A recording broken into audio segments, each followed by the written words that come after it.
اب یہاں سوال پیدا ہوتا ہے کہ محمد کہتے ہیں اس کو جس کی حمد ہو اور بولیے نا حمد ہو اور بار بار ہو، حمد ہو اور تو یہ نام تو بجائے رسول اللہ کا ہونے کے یہ نام تو اللہ کا ہونا چاہیے تھا۔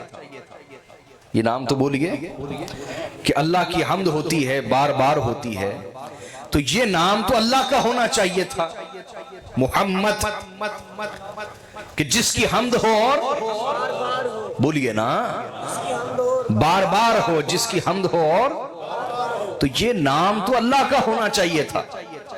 حضور کا یہ نام کیوں ہے؟ اللہ تعالیٰ کے سارے ناموں کو پڑھیں، وہاں آپ کو محمود تو ملے گا، محمد نہیں ملے گا۔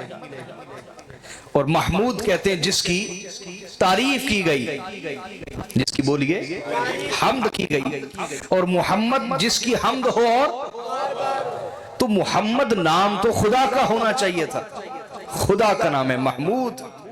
خدا کا نام کیا بولیے؟ محمود۔ حضور کا نام ہے محمد۔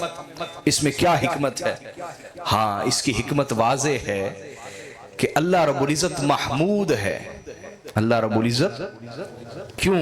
کیونکہ ساری مخلوق اس کی حمد کر رہی ہے، ساری مخلوق بولیے اس کی حمد کر رہی ہے، اور مصطفیٰ ہے محمد کہ ساری مخلوق بھی ان کی حمد کر رہی ہے اور خود محمود بھی ان کی حمد کر رہا ہے۔ مخلوقات بھی حمد کر رہی ہیں اور خود محمود بھی ان کی حمد کر رہا ہے۔